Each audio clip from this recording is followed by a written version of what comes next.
देखो, मैनेज के बारे में आप काफ़ी कुछ जान चुके होंगे, पर स्टिल आपके दिमाग में कन्फ्यूज़न होगा कि मैनेज का यूज़ करके हम क्या-क्या कर सकते हैं और कैसे कर सकते हैं। जस्ट बिकॉज़ कि आपने इन्विटेशन के लिए आपने रिक्वेस्ट की है और उसका इन्विटेशन कोड आपके पास पहुँचा नहीं है। जब तक आपके पास इन्विटेशन कोड नहीं पहुँचता, आप इसको टेस्ट करके आप बता भी नहीं सकते कि इसको एक्चुअली हम कैसे यूज़ कर सकते हैं। बट स्टिल अभी काफ़ी ज़्यादा क्राउड है और बहुत सारे लोग इसका यूज़ करना चाहते हैं, तो आपने इवन रिक्वेस्ट कर दी है इन्विटेशन कोड के लिए, पर बहुत सारे लोगों को इन्विटेशन कोड अभी नहीं मिल रहा है। कुछ लोगों को ही मिल रहा है जो कि काफ़ी जो पॉपुलर इन्फ्लुएंसर्स हैं, ऐसा मान सकते हो, जो कि किसी पर्टिकुलर प्रोडक्ट को मार्केटिंग कर रहे हैं। तो उनको इन्विटेशन कोड जल्दी मिल रहा है जस्ट बिकॉज़ कि इस प्रोडक्ट को और लोगों तक पहुँचाया जा सके और लोगों तक बताया जा सके। तो अगर आप एक नॉर्मल इंसान हो और आप मैनर्स को यूज़ करना चाहते हो अभी, तो आपको थोड़ा-सा वेट करना पड़ेगा, क्योंकि अभी आपको वो इन्विटेशन कोड नहीं प्रोवाइड कर रहा है, क्योंकि मैंने भी रिक्वेस्ट की है और स्टिल मुझे भी नहीं मिला है। पर इसके कुछ अल्टरनेटिव्स भी हैं, वो चीज़ें भी मैं तुम्हें डिस्कस करूँगा इस वीडियो में। और मैंने इसको यूज़ करके आप क्या-क्या कर सकते हो, वो चीज़ें दिखाऊँगा, आपको रियली दिखाऊँगा कि एक्चुअली में इसका यूज़ करके तुम गेम बना सकते हो, वेबसाइट बना सकते हो, कैसे बना सकते हो, सब कुछ मैं इस वीडियो में बात करने वाला हूँ। तो वीडियो को प्रॉपर देखना, ठीक है? तो शुरू करते हैं। सबसे पहले हम बात करते हैं गेम की। तो ये जो गेम देख पा रहे हो ना आप, this is completely created by minus और मैं तुमको दिखा सकता हूँ अभी। Okay, so this is a game, super Mario game. Okay, super Mario Minecraft styles. और मैनस की वेबसाइट पर आप जब नीचे आते हो, यहाँ पर आपको यूज़ केसेस गैलरी देखने को मिलते हैं, जिससे आपको पता चल जाएगा कि आप मैनस को कहाँ-कहाँ, कैसे-कैसे यूज़ कर सकते हो। इनको हर एक चीज़ को एक्सप्लोर कर सकते हो, पर मैं आपको अभी वो सारी चीज़ दिखाऊँगा। और साथ-साथ में मैनस की स्पेस गैलरी है। स्पेस गैलरी क्या होता है? जैसे discover and explore incredible spaces created with minus. इसका मतलब ये होता है कि आप मैनस का यूज़ करके लोग क्या-क्या पब्लिश कर रहे हैं, क्या-क्या बना रहे हैं, क्योंकि जब आप मैनस में कोई चीज़ बनाते हो ना, जैसे मान लो आप कोई वेबसाइट बनाते हो, तो मैनस वेबसाइट को सिर्फ़ बनाता ही नहीं है, मतलब इसको डिप्लॉय भी करता है। और कहाँ डिप्लॉय करता है? मैनस अपने स्पेस पर डिप्लॉय करता है। तो इसकी स्पेस की जो लिंक होती है ना, ये खुद जनरेट करता है और डायरेक्टली आप इसको विज़िट भी कर सकते हो। मेबी आगे इस पे कुछ अपग्रेडेशन आएगा, जिसका यूज़ करके आप पर्टिकुलरली किसी डोमेन पर उसकी अपनी वेबसाइट को, जो कि इसके थ्रू आप क्रिएट करवा रहे हो, उसको वहाँ पर पब्लिश कर पाओगे। जैसे कि मैं आपको दिखाता हूँ सुपर मारियो गेम। तो ये एक तो विज़िट स्पेस का ऑप्शन आता है, एक आता है watch replay off this task. तो पहले मैं इस गेम को विज़िट स्पेस करके दिखाता हूँ। तो we want to play it और हमको सारे के सारे जितने भी स्टार्स हैं, ओह! येप, येप, ओह! हम नीचे जा चुके हैं। और इसको वापस लाने का आई थिंक कोई ऑप्शन नहीं है, तो मतलब कहीं न कहीं यहाँ पर प्रॉब्लम भी आ रही हैं गेम में। तो जो कि अगर आपको लग रहा होगा कि ये गेम एकदम फुल्ली एक बार में सब कुछ अच्छा बन जाएगा, तो ऐसा नहीं है। कहीं-कहीं पर प्रॉब्लम भी आती है इस गेम में। उस प्रॉब्लम को आप कैसे दूर कर सकते हो कि आपको एक बार बोलना पड़ेगा, या फिर ये कुछ टाइम बाद खुद ही समझ जाएगा कि भाई कहाँ पर क्या प्रॉब्लम है, तो इसको कैसे रेक्टिफ़ाई करना है और कैसे इसको दूर करना है। तो अगर कहीं-कहीं पर अगर इश्यू देखने को मिलते हैं ना, इसका मतलब भले ही कोई कंपनी अपने प्रोडक्ट के बारे में काफ़ी अच्छा एडवर्टाइज़ कर रही है कि मेरा पर्टिकुलर मॉडल ऐसा काम कर सकता है, ऐसा काम कर सकता है, पर स्टिल कहीं न कहीं कुछ न कुछ प्रॉब्लम्स होती हैं। तो ये हम बात कर चुके हैं, हमको आपको दिखा चुके हैं गेम के बारे में कि मैनस एक्चुअली में इसने ये वाला गेम क्रिएट कैसे किया। अब मैं आपको दिखाऊँगा कि एक्चुअली कैसे क्रिएट किया, मतलब गेम खेल के तो देख लिए हैं। अब watch replay off this task, इसको जब हम क्लिक करते हैं, तो ये कैसे क्रिएट किया गया है, वो चीज़ हम देखेंगे। Just wait for a second, क्योंकि कभी-कभी नेटवर्क का इश्यू होता है, तो उस वजह से। तो हमने यहाँ पर प्रॉम्प्ट क्या दिया था सिर्फ़ एक बार कि can you make Mario game but in sorry can you make me a super Mario game but in Minecraft style. मतलब एक मैंने बताया कि भाई ये मेरा थीम है कि मुझे इस टाइप का गेम चाहिए, और बाकी मैंने कुछ नहीं बोला इसको। और इसने क्या किया, मैंने इसमें सब कुछ क्रिएट किया, एवरीथिंग। यहाँ पर तुम देख सकते हो कि इसने सब कुछ रिसर्च किया गेम के बारे में, रिसर्च करने के बाद फाइल को एडिट किया, एडिट फाइल के बाद कोड भी लिखा। यहाँ पर तुम पूरा इसका कंप्यूटर में जो सिस्टम काम कर रहा है ना, उसको देख सकते हो। तो जिनको नहीं पता है कि मैनस एक्चुअली काम कैसे करता है, तो मैं बता देता हूँ। मैनस एक एक्चुअली में क्या है, देखो, मैनस क्या है? मैनस एक जनरल एआई एजेंट है, जो कि माइंड और एक्शंस के ब्रिज को, मतलब उसके जो बीच में गैप होता है ना, उसको फ़िल करता है। कैसे? जैसे कि एक इंसान होता है, इंसान के दिमाग में एक थॉट आता है, और उस थॉट को आने के बाद फिर वो इंसान सोचता है कि उस पर हम कोई रिस्पॉन्स करें या फिर ना करें, ठीक है? मतलब एक्शन लेने की जब बारी आती है, तब हम सोचते हैं दिमाग से कि हमें उस पर एक्शन लेना चाहिए कि नहीं लेना चाहिए। तो वैसे ही ये क्या करता है, ये इसके दिमाग में पहले थॉट दिया जाता है, मतलब मैंने एक बार इसको बोल दिया कि भाई तुमको ऐसा कुछ करना है। अब ये इसके बारे में सोचेगा, मतलब पहले दिमाग लगाएगा कि इसको हर तरीके से हर डायमेंशन में सोचेगा, उसके बाद फिर उसको एग्ज़ीक्यूट भी करेगा। मतलब मुझे ये किसी तुमसे दोबारा परमिशन नहीं लेगा कि भाई मुझे ऐसा करना है कि नहीं करना है। मतलब ये खुद समझेगा कि भाई एक्चुअली मुझे अगर ये चीज़ें मिली हैं, तो मुझे इसको एग्ज़ीक्यूट भी करनी है। और इसके जो मल्टी एजेंट मॉडल है ना, मल्टी एजेंट मॉडल क्या करता है, जैसे कुछ एजेंट्स होते हैं, जैसे ऐसा मान लो कि एक मान लो हो गया कि एक वेब स्क्रैपिंग करता है, एक एजेंट वेब स्क्रैपिंग करता है, एक करता है कोड कोड को लिखता है, एक करता है कोड को एनालाइज़ करता है, एक होता है कोड को डिबग करता है, एक होता है कि डीप सर्च करता है, एक होता है कि डॉक्यूमेंटेशन बनाता है। तो ये जो मल्टीपल एजेंट्स हैं ना, ये एक तरीके से कोऑर्डिनेट करके एक-दूसरे से कोऑपरेट करके काम करते हैं और ये काम किसको सबमिट करते हैं? ये मैनेज को सबमिट करते हैं। मतलब एक तरीके से मैनेज क्या हो गया? मैनेज एक एक एक सुपर ब्रेन हो गया। एक सुपर ब्रेन जिसको मैंने एक आइडिया दे दिया, अब वो क्या कर रहा है? अपने टास्क को दूसरे जो छोटे-छोटे तुम्हारे मल्टीपल एजेंट्स हैं, उनको देता है कि भाई अब ये तुमको टास्क दे दिया मैंने, अब इसको तुम एग्ज़ीक्यूट करो। अब वो जो छोटे-छोटे मॉडल्स हैं ना, वो उस टास्क पर काम करते हैं, इंडिपेंडेंटली काम करते हैं और जब वो काम अपना कंप्लीट कर लेते हैं, तब मैनेज को दे देते हैं कि भाई ये तुम्हारा फाइनल आउटपुट है, अब इसको तुम अपने हिसाब से यूज़ करो। और फाइनली ये चीज़ें इस तरीके से एग्ज़ीक्यूट होती हैं। तो इस तरीके से मैनेज काम करता है, जो कि दूसरे जो हमारे एआई मॉडल्स हैं, वो इस तरीके से काम नहीं करते हैं।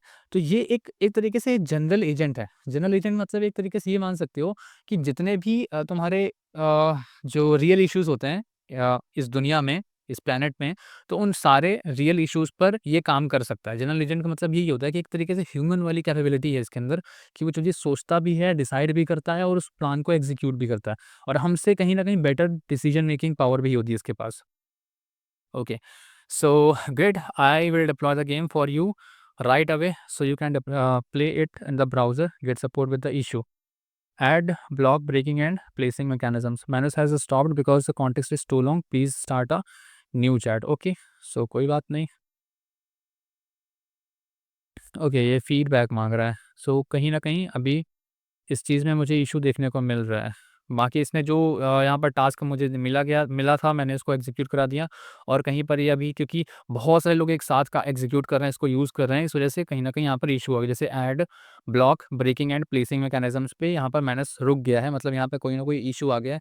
अब अगर ऐसा इश्यू ना आया होता जस्ट बिकॉज़ कि ये इश्यू क्यों आया? क्योंकि सर्वर में कहीं न कहीं इश्यू हो रहा है और क्योंकि दुनिया में सारे लोग इसको यूज़ करना चाहते हैं, सारे लोग इसको टेस्ट करना चाहते हैं कि किस तरीके से काम आ रहा है और कुछ अभी इनिशियल लेवल पे इन चीज़ों को कंपनी को ये चीज़ें हैंडल करनी पड़ती हैं जस्ट बिकॉज़ हम ऐसी प्रॉब्लम्स को देख पा रहे हैं। पर अभी कुछ दिन पहले की बात करूँ, 2-3 दिन पहले की बात करूँ तो ऐसा कुछ नहीं देखने को मिल पा रहा था। सो अब क्योंकि इसकी हाइप बढ़ रही है, सो लोग इसको यूज़ ज़्यादा कर रहे हैं, तो ऐसा इश्यू अभी देखने को मिल सकता है तुम्हें। ओके, और भी तुम्हें कुछ चीज़ें दिखाता हूँ, जैसे मैं स्टॉक पैटर्न मैचर है, discover the wonder of physics, okay, Japan LBO quest, मैं तुमको एक डैशबोर्ड दिखाता हूँ। Visit space, okay. ये डैशबोर्ड भी कंप्लीटली इसी के द्वारा क्रिएट किया गया है और तुम ये सोचो कि इस टाइप का अगर तुम डैशबोर्ड बनाना चाहते हो, तो तुम्हें कितना सारा कोड लिखना पड़ता और मे बी कि तुम अकेले लिख भी ना पाते। तो किसी न एक बंदा तुम्हें चाहिए होता कि जो फ्रंट एंड डिज़ाइन करता, यूआई डिज़ाइन करता, तो यूआई डिज़ाइन के लिए तुम्हें बहुत सारी चीज़ें जाननी पड़ती। तुम्हें सीएसएस पता होना चाहिए, जावास्क्रिप्ट पता होना चाहिए, एचटीएमएल पता होना चाहिए। उसके बाद अगर तुम कोई फ्रेमवर्क या किसी लाइब्रेरी में काम कर रहे हो, तो तुम वो भी तुम्हें आना चाहिए। लेट्स सपोज़ आप Vue.js पर काम कर रहे हो या फिर आप React.js पे काम कर रहे हो, Next.js पे काम कर रहे हो या फिर Tailwind CSS को यूज़ कर रहे हो। तो ऐसे बहुत सारे लाइब्रेरीज़ एंड फ्रेमवर्क होते हैं जो कि आपको मालूम होना चाहिए, तब आप इस पर काम कर सकते हो और वो भी उसको काम करने के लिए, मतलब उसको एग्ज़ीक्यूट करने के लिए आपको काफ़ी सारा टाइम लग सकता है। पर ये वो चीज़ें बहुत ही इंडिपेंडेंटली कर पा रहा है और विदिन 5 टू 10 मिनट्स पर ये इतनी चीज़ें अगर कर पा रहा है, तो ये हमसे बहुत तेज़ है। और जितनी भी जो नई कंपनी है, जो आगे आने वाली कंपनीज़ हैं, इस चीज़ को अपने सिस्टम में यूज़ करेंगी और इससे रिस्क होगा, किनको होगा? जो अभी-अभी जो फ्रेशर्स हैं, जो कि किसी काम को करने के लिए काफ़ी ज़्यादा टाइम लगाते हैं, तो अब कंपनीज़ की एक्सपेक्टेशंस भी बढ़ेंगी कि भाई अगर तुम प्रोडक्टिविटी उतना नहीं दे पा रहे हो, तो भाई हम तुम्हें क्यों हायर करेंगे? सो जॉब में भी कुछ इश्यूज़ देखने को मिलेंगे, प्लस इससे कुछ नई-नई जॉब भी क्रिएट होंगी कि एआई से रिलेटेड अब काफ़ी सारी जॉब आएँगी कि हर एक कंपनी चाहेगी कि अपना खुद का एक एआई मॉडल, हर खुद का एक एआई एजेंट क्रिएट करना और उस एआई एजेंट को बनाने के लिए काफ़ी सारी प्रोग्रामिंग स्किल्स होनी चाहिए, काफ़ी सारा क्रिटिकल थिंकिंग वाली कैपेबिलिटी होनी चाहिए, तो ऐसे इंजीनियर्स को हायर करना स्टार्ट करेंगी। ऐसा एप्रोक्सीमेशन आया है कि 2027 तक लगभग 1.5 मिलियन से 2 बिलियन तक एआई पर जॉब इंडिया में क्रिएट होने वाली हैं और काफ़ी सारी जॉब जाएँगी भी। और कौन-सी जॉब जाएँगी? जो कि मैनुअली जो चीज़ें ज़्यादा होती थी और जिनको काम करने के लिए काफ़ी सारा मैन पावर की ज़रूरत होती थी, तो ऐसी जॉब भी रिड्यूस होंगी, ठीक है? सो ऐसा डैशबोर्ड बनाने के लिए आपको बहुत सारा टाइम, बहुत सारा दिमाग लगाना पड़ता है, बट ये सारी चीज़ें रियल टाइम पर हो रही हैं और काफ़ी सही तरीके से काम करें। मतलब एक तरीके से तुम देखो ना, सारे फंक्शंस काफ़ी बढ़िया तरीके से एग्ज़ीक्यूट हो रहे हैं, काफ़ी सही तरीके से काम कर रहे हैं। कूल। सो हम जाते हैं कुछ और चीज़ें एक्सप्लोर करते हैं। जैसे कि मान लो कि इंटरैक्टिव इम्पॉसिबल बॉक्स, और इसको हम देखना चाहते हैं कि ये कैसे क्रिएट हुआ है। आप इसके लिंक देख सकते हो, ये डॉट स्पेस जो लगा है, तो एक्चुअली में जो चीज़ ये बनाता है ना, तो वो ऐसी वेबसाइट पर और आगे ये तुम्हारा जो मैनेज डॉट स्पेस, ये बाय डिफ़ॉल्ट आपके डोमेन पर लग जाता है, क्योंकि ये अपने ही स्पेस पर ये आपकी वेबसाइट को या आपकी वेब एप्लीकेशन को या फिर आप जो भी बना रहे हो, उसको वहाँ पर डिप्लॉय करता है, ठीक है? और अगर आप किसी पर्टिकुलर डोमेन पर, स्पेसिफिक डोमेन पर, अपने डोमेन पर जो कि आप परचेज़ करते हो, वहाँ पर आप डिप्लॉय करना चाहते हो, तो उसके लिए भी एपीआईज़ वगैरह की वहाँ पर सुविधा दी जाएगी, और हो सकता है उसके लिए चार्जेस भी लें, ठीक है? तो सारी चीज़ें फ्री तो नहीं होगी, बहुत सारी चीज़ें हैं जो कि wow! It's amazing. Okay, so ये इसने क्रिएट किया है। Touch and drag to rotate, pinch to zoom. Okay, अगर मैं पिंच करता हूँ, कूल, ये okay, impossible box, touch and drag to rotate. So it's cool. और अगर हम देखें इसको क्रिएट करने के बारे में, watch replay off this task, तो अगर कोई इश्यू नहीं होगा तो हम इसको पूरा क्रिएट करते हुए देख सकते हैं कि कैसे मैनेज एक्चुअली में काम को एग्जीक्यूट करता है। मतलब हमारा ये था, ये हमारा प्रॉम्प्ट था कि build a single page HTML with a responsive and interactive 3D impossible box written with 3.js with touch control for rotate and pinch to zoom. Use tone.js for audio feedback based on zoom level and during rotations. Use vibrate API for haptic feedback for zoom and rotate. So हमने इसको दिया और इसने देखो बना के हमें proper बना के दे दिया, और इसकी लिंक आप देख सकते हो, ये हमें लिंक भी यहाँ पर मौजूद आ जाती है। तो ये डिप्लॉय भी कर देता है, बना भी देता है, और इसको हम यहाँ पर इसको देख सकते हैं, ठीक है? ओके, सो ये सारी चीज़ें ऐसे एग्जीक्यूट होने वाली हैं, और ये कितने कम टाइम पर क्रिएट कर रहा है। अगर इसको हम मैनुअली क्रिएट करने जाते तो काफ़ी सारा टाइम लग जाता। अब जैसे मुझे कुछ और चीज़ें देखना है, टेस्ला स्टॉक को एनालाइज़ करना है, तो विज़ुअल स्पेस करते हैं, और ये टेस्ला स्टॉक कैसे एनालाइज़ किया गया है, इसको पूरा का पूरा इसने बनाकर हमें यहाँ पर दे दिया। पर मैं चाहता हूँ कि मैं इसको आपको दिखाऊँ, इसको एक्चुअली में एग्ज़ीक्यूशन कैसे हुआ है। तो उसके लिए हमने यहाँ पर क्लिक किया, और हमने एक छोटा-सा मतलब प्रॉम्प्ट दिया, ये है कि I would like to through, ये मतलब टेस्ला स्टॉक के बारे में हम जानना चाहते हैं, जिसका financial data, marketing sentiments, technical analysis, compare assets भी कंपेयर करना चाहते हैं, वैल्यू इन्वेस्टर्स कौन-कौन हैं, कैसे-कैसे चीज़ें हो रही हैं, एवरीथिंग। मतलब जो चीज़ हम चाहते हैं, वो चीज़ हमने यहाँ पर बताई है, और ये करेगा क्या, ये सब कुछ एनालाइज़ करेगा, पिक्चर्स भी जनरेट किया, एनालिसिस पूरा करके, और सारी चीज़ें होने के बाद, सब कुछ होने के बाद, यहाँ पर मैं कुछ भी नहीं कर रहा हूँ, सिर्फ़ मैंने एक प्रॉम्प्ट दिया। सिंगल प्रॉम्प्ट के बाद ये काम अपना पूरा का पूरा खत्म करके ही मानता है। और ये सबसे बड़ी कैपेबिलिटी है जो कि दूसरे जो हमारे एलएलएम हैं, जो कि हमारे लार्ज लैंग्वेज मॉडल्स हैं, वो उनमें वो कैपेबिलिटी नहीं होती। वहाँ पर ह्यूमन इंटरवेंशन ज़्यादा होता है।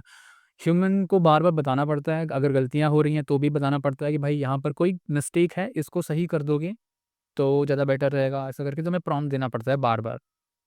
तो उनसे काफ़ी ज़्यादा ये बेहतर है, और एक तरीके से ये मान सकते हो कि ये एक डिफरेंट चीज़ है। अब तक के जो करंट सिनेरियो है एआई से रिलेटेड, उन पर एकदम डिफरेंट चीज़ है, और डिफरेंट इसलिए है क्योंकि ये बहुत ही डिफरेंट है। ठीक है? जहाँ पर किसी पर्टिकुलरली चीज़ पर हमें इतना डिपेंडेंट नहीं होना पड़ रहा है। ये खुद ब खुद चीज़ें कर रहा है, खुद ब खुद समझ रहा है कि हमें कहाँ पर कैसे रिस्पॉन्स करना है, कहाँ पर क्या-क्या चीज़ें करनी है। Everything is being done. Okay? और इसने ये कर दिया, और डैशबोर्ड की लिंक यहाँ पर इसने प्रोवाइड की है, क्लिक टू व्यू हम क्लिक करेंगे, और हम अपना डैशबोर्ड देख सकते हैं जो कि इसने बनाया है पूरा टेस्ला स्टॉक को एनालाइज़ करने के बाद। अब ग्रोथ के बारे में बता दिया है, वैल्यू अवॉइड करनी चाहिए, इनकम ऐसा ये दुनियादारी सारी चीज़ें इसने बता रखी है, जो कि जिसको पता है उसको मालूम होगा, और ये सब कुछ कितना सही तरीके से क्रिएट किया है, राइट? पर एक चीज़ मैं देख पा रहा हूँ, यहाँ पर मैं इसका कोड नहीं देख पा रहा हूँ। 1 सेकंड, क्या हम इसको एक्सेस कर सकते हैं? हो सकता है जब हम इसको लॉगिन करें तो हम इसका कोड भी देख सकते हैं, उसको कोड को डाउनलोड भी कर सकते हैं। पर अभी फ़िलहाल मैं इसके कोड को नहीं देख पा रहा हूँ। तो होप सो कि हम इसको कोड को भी एक्सेस कर पाएँगे। और उस कोड में हम चेंजेस भी कर पाएँगे, जिससे आपको आसानी भी होगी कि अगर आप उस पे कुछ ना कुछ अपडेशन करना चाहते हो, अपने अकॉर्डिंग कुछ ना कुछ चेंजेस करना चाहते हो, तो आप उसको भी कर पाओगे और ये आपके लर्निंग पर्पज़ के हिसाब से भी काफ़ी ज़्यादा यूज़फुल होगा।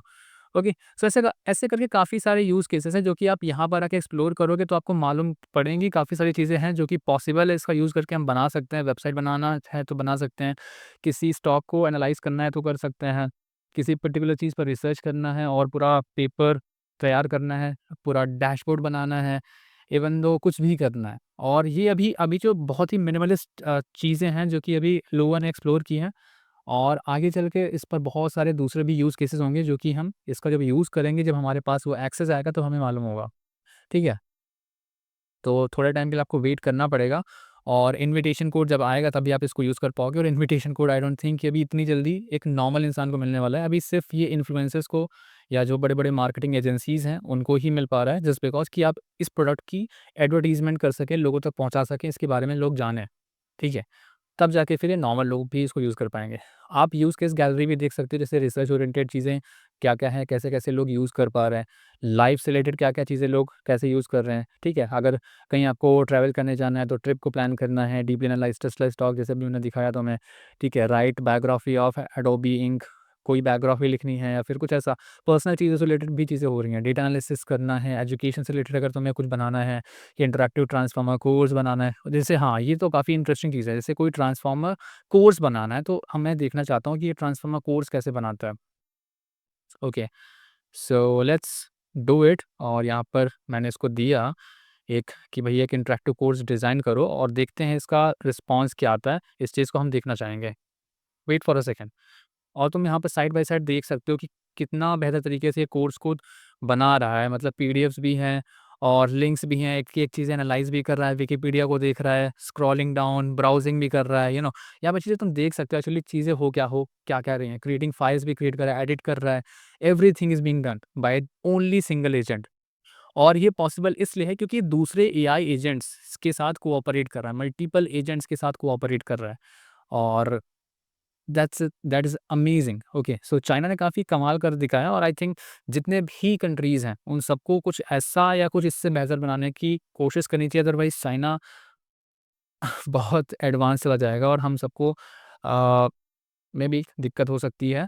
एजुकेशन में या फिर इनोवेशंस में अगर हम इनोवेट नहीं करेंगे, तो एक टाइम बाद हम उस कंट्री पर डिपेंडेंट हो जाएँगे और अगर कोई कंट्री कुछ ऐसा यू नो ऐसा प्रोडक्ट बना लेती है जो कि यूनिवर्सल हो जाए, तो फिर नॉर्मल लोगों को जो दूसरी कंट्री है ना, उनको बहुत दिक्कत होती है। वो फिर जब जैसा चाहे वैसे उन चीज़ों के साथ खिलवाड़ कर सकते हैं और तुम्हारा डेटा को क्योंकि अगर आप किसी कंपनी के प्रोडक्ट को यूज़ कर रहे हो, तो एक्चुअली आप उसके डेटा को भी एक्सेस कर रहे हो और आपका डेटा उस कंपनी तक जाएगा। फिर वो कंपनी जैसा चाहेगी वैसा उस डेटा को एनालाइज़ करके आपको प्रोडक्ट बेचेगी, उसको एनालाइज़ करके आपको वो चीज़ें देगी। तो ये प्रॉब्लम हो सकती है, ठीक है? तो इस चीज़ को अवॉइड करना है तो उस कंट्री को सोचना पड़ेगा कि हम इससे बेटर क्या करें? और तुम देख सकते हो एक ट्रांसफार्मर कोर्स बनाकर दे दिया भाई, start learning, learn more, everything is there और दिस इज़ अमेजिंग। और हम थोड़ा-सा इसको देखना चाहते हैं, स्टार्ट लर्निंग पर क्लिक किया और हम यहाँ पर देख पा रहे हैं कि स काफ़ी सही तरीके से इसने बना रखा है। Mathematics, home, multi head attention, let's go. Wow! Head 2, head 3, everything is fine, completely fine, ठीक है? बहुत सही बनाया है इसने, बहुत सही बनाया है। या हम आर्किटेक्चर भी डायग्राम भी बनाया है इसने यार, सही तरीके से किया है। काफ़ी एडवांस में चीज़ें कर रही हैं और तुम सोचो ये अभी स्टार्ट है, ये अभी शुरुआत है। जब शुरुआत में इतना एडवांस प्रोडक्ट इन्होंने बना दिया है, तो आगे भविष्य में क्या होने वाला है, तो ये चीज़ बहुत गहन विचार करने वाली चीज़ है और अगर इस पर विचार नहीं किया गया, अगर इसको ऐसा सिंपली अगर हम इग्नोर करते रहे, तो आई थिंक कि दूसरे कंट्रीज़ और अपने कंट्री को भी काफ़ी ज़्यादा दिक्कत का सामना करना पड़ सकता है, इनोवेशन से रिलेटेड। सो हमें अभी कुछ ना कुछ ऐसा एडवांस बनाने की कोशिश करना है। हमें रिसर्च ओरिएंटेड बनना है, हमें रिसर्च पर पैसे खर्च करना पड़ेगा, इस सरकार को सोचना पड़ेगा और तुम अब अपना दिमाग इस चीज़ से हटा दो कि भाई जॉब नहीं मिल रही, मुझे फ्रंट एंड सीखना है, कि मुझे बैक एंड सीखना है, कि मुझे क्या करना है क्योंकि कुछ टाइम बाद ये सारी चीज़ें बहुत ऑटोमेट होने वाली हैं और जब तक आपको इनका एडवांस नॉलेज नहीं है ना, मतलब टूल्स का यूज़ करके आपको बनाना आना चाहिए या फिर ऐसा बोल सकते हो कि आप बहुत ही अच्छे हो इन ऐसा नहीं है कि मैं सीखने से मना कर रहा हूँ, सीखना तो पड़ेगा ही। अगर आप सीख नहीं पा रहे हो, आपको पता ही नहीं है कि भाई जावास्क्रिप्ट क्या होती है, जावास्क्रिप्ट में कोई पर्टिकुलर टर्म है, उसका ही पता नहीं है, तो आप कैसे वेब वेब डेवलपमेंट कैसे करोगे? और आपके पास टूल्स भी हैं, लेट्स सपोज़ आपके पास टूल दे दिया गया आपको, ठीक है? और उस टूल पर अगर आप पूरी की पूरी तरह डिपेंडेंट हो जाते हो, तो फिर आप सीखते नहीं हो। आपकी लर्निंग जैसे ही डिग्रेड होती है ना, वैसे ही आपका डिमोशन भी होना स्टार्ट हो जाता है। सो हमें चीज़ें सीखना भी पड़ेगा, पर थोड़ा अलग तरीके से सीखना पड़ेगा। अलग तरीके से सीखने का मतलब है कि आपको टूल्स के बारे में भी पता होना चाहिए, टूल्स का यूज़ करना पता होना चाहिए, और एआई स ओरिएंटेड अपने थॉट्स को थोड़ा-सा अपग्रेड करो कि अब एआई का ज़माना है, एआई से रिलेटेड चीज़ें होंगी, एआई से रिलेटेड जॉब भी काफ़ी सारे आएँगे। तो अगर आप एआई पर सोच कर कि हम मुझे एआई से रिलेटेड कुछ करना है और उसके अकॉर्डिंग मुझे चीज़ें सीखना चाहिए, तब आपका फ्यूचर थोड़ा सेफ है, अदरवाइज़ थोड़ा-सा दिक्कत होंगी। और ये दिक्कत तुरंत तुम्हें देखने को नहीं मिलेगी, मतलब ऐसा मत सोचो कि तुरंत ही सारे के सब कुछ एकदम काया-पलट हो जाएगा, काया-पलट तुरंत नहीं हो जाता, टाइम लगता है। पर हाँ, समय के साथ-साथ अपने आप को अपग्रेड करना पड़ेगा अगर आप अपने हिसाब से अपना सेफ प्ले करना चाहते हो। तो आई थिंक इस वीडियो में तुम्हें काफ़ी कुछ सीखने को मिला होगा, जानने को मिला होगा, और आपको मैनर्स के बारे में बहुत कुछ मालूम हुआ होगा। तो जो लोग ओपन मैनर्स को अपने लैपटॉप पर लोकली यूज़ करना चाहते हैं, तो उनको मैं बता दूँ कि आप किसी भी ब्राउज़र पर आओगे और वहाँ पर सर्च करोगे ओपन मैनस, ओके? सो यहाँ पर तुम्हें एक गिटहब का लिंक मिल जाएगा, ठीक है? ये ओपन सोर्स है और तुम इसको अपने लैपटॉप पर, अपने लोकल सिस्टम पर इसको यूज़ कर पाओगे। ये पूरा ओपन सोर्स है, राइट? सो ओपन मैनस यहाँ पर देख सकते हो, काफ़ी लोग इसको अभी करंटली देख रहे हैं। ये काफ़ी लोगों ने इसको फॉग भी किया है, स्टार मिले हैं 30.1 के, ठीक है? और ये ओपन मैनर्स को तुम यहाँ पर देख सकते हो, manners is incredible but open manners can achieve any idea without an invite code. Okay, so यहाँ पर हम इनवाइट कोड की ज़रूरत नहीं होती है। हाँ, तो जो ओपन मैनर्स है ना, ये नॉर्मल यूज़र के लिए है और आप इसको अपने लैपटॉप पर यूज़ कर सकते हो, ठीक है? सो यहाँ पर किसी इनवाइट कोड की ज़रूरत नहीं है। विदाउट एनी इनवाइट कोड यहाँ पर डायरेक्टली आप इसको यूज़ कर पाओगे। इसके बारे में बता रखा है, कैसे प्रोजेक्ट डेमो भी यहाँ पर देख सकते हो, जिन लोगों ने बनाया है। तो उस चीज़ को यहाँ पर उन्होंने दिखाया भी है कि कैसे इसको यूज़ किया गया है, राइट? सो इस चीज़ को भी तुम यहाँ पर देख सकते हो, और भी तुम्हें चीज़ें दिखाता हूँ, जैसे इंस्टॉलेशन गाइड भी दे रखा है, कैसे इसको इंस्टॉल करना है कोंडा का यूज़ करके। और मेथड 2 मेथड है, एक यूजिंग यूवी एंड यूजिंग कोंडा। ये रिकमेंडेड है, यूवी का यूज़ करके आप कर सकते हो। और कैसे करना है, everything is given in details, ये सब कुछ दे रखा है, ठीक है? आप इसको यूज़ करके अपने सिस्टम पर लोकली मैनर्स को यूज़ कर पाओगे बिना किसी इनवाइट कोड के, और कुछ कैपेबिलिटीज़ की चेक कर पाओगे। पर हाँ, ध्यान रखना ये इतना एडवांस तरीके से काम नहीं करेगा, क्योंकि ओपन सोर्स जो चीज़ें आपको प्रोवाइड होती हैं, उसके लिए आपका सिस्टम होना चाहिए काफ़ी तगड़ा, और तगड़ा सिस्टम नहीं है तो फिर आप उसकी सारी कैपेबिलिटी को यूज़ नहीं कर पाओगे। तो बहुत ही एक तरीके से छोटे स्तर पर इसको यूज़ कर पाओगे, तो एक ये तरीका है। बाकी दूसरा तरीका है वो तो इनवाइट कोड के थ्रू ही है, तो इनवाइट कोड अभी तो मिला नहीं है, जब मिलेगा तब मालूम होगा। बट फिर भी इसके यूज़ केसेस को आप देख के समझ सकते हो कि कितना एडवांस है, और इसको अभी यूज़ करके नॉर्मली तुम चेकआउट कर सकते हो कि चीज़ें काम कैसे कर रही हैं। अगर इसके यूज़ केसेस को थोड़ा बहुत एक्सप्लोर करना चाहते हो, तो इस सिस्टम पर तुम इसको देख सकते हो, राइट? अगर वीडियो पसंद आया होगा तो वीडियो को लाइक ज़रूर कर दिया होगा, नहीं किया तो कर देना, नए हो सब्सक्राइब कर लेना। तो कमेंट बॉक्स में आप मुझे एक चीज़ बता सकते हो कि आप सच में एआई सीख रहे हो या फिर नहीं सीख रहे हो, और एआई को अगर आप सीरियसली ले रहे हो, तो सीरियसली लेना स्टार्ट करो, क्योंकि एआई का ज़माना है और एआई से रिलेटेड काफ़ी सारी जॉब भी आने वाली हैं। हम इसको इग्नोर नहीं कर सकते, और ये बहुत बड़ी प्रॉब्लम भी क्रिएट होगी अगर हम इग्नोर कर देते हैं तो। तो अगर हम जितना ज़्यादा इस पर ध्यान दें, जितना ज़्यादा हम इसको सीखें, जितना ज़्यादा हम इसको अडैप्ट करें, सो उतना ज़्यादा हमारे लिए बेहतर होगा, ठीक है? सो मिलता हूँ आपसे नेक्स्ट वीडियो में। आई थिंक आपको वीडियो पसंद आया होगा तो शेयर कर देना अपने फ्रेंड के साथ, और मिलता हूँ आपसे नेक्स्ट वीडियो में। Till then keep learning, keep exploring and keep smiling.